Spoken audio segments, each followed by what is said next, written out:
আগেরগুলি wait নিয়ে দেখাই না, এটা দেখা দিতেছি ব্যালেন্স, একবারে ব্যালেন্স। হ্যাঁ সমস্যা ওকে গেল তো, এটা বসাই দিই।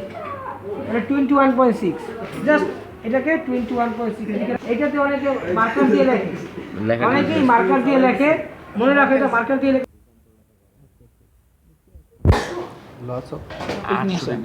তাপমাত্রা যা করে এই কালার আচ্ছা মনে রাখো যে স্যাম্পলটা নিবা সেই স্যাম্পলটা ড্রাই হতে হবে, ড্রাই হতে হবে, এয়ার ড্রাই না, ওভেন ড্রাই।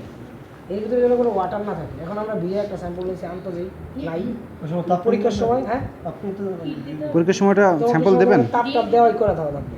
তোমাকে জিজ্ঞাসা করবে যেটা কী ধরনের স্যাম্পল, এয়ার ড্রাই নাকি ওভেন ড্রাই নাকি নর্মাল রাস্তা থেকে নিয়ে আসবে। এটা এরকম দিয়ে আবার একটা ইয়া নিবা, এই তো ওই স্যাম্পলের মধ্যে কার্বন কতটুকু সেটা মেজার করবো। তারপর এটাকে নিয়ে আসবে 800 ডিগ্রি সেলসিয়াস দরকার, আমরা 800 মনে রাখবা। কার্বনের জন্য 800, সালফার হইলে 600। তবে 600টা বাড়াইতে হবে ধীরে ধীরে, 50 করে করে বাড়াইতে হবে। সালফার তোমাদের করানো হয় না, আমাদের কাজ না। হিটার ওপেন করে 800 ডিগ্রি সেলসিয়াস।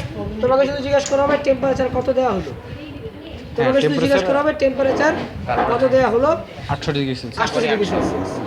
ওকে কতক্ষণ? 30 minute. 30 minute 800 degree Celsius 30 minute. 30 minute মনে রাখবা স্যাম্পল দেওয়ার পরে থেকে 30 মিনিটস না, টোটাল এখানে টাইম সেট করে দেওয়া হবে। আমার কাজ করতে হবে স্যাম্পল ওয়েট দিয়ে। ওকে সুতরাং এত গ্রামে এত গ্রাম অর্গানিক ম্যাটার, অর্গানিক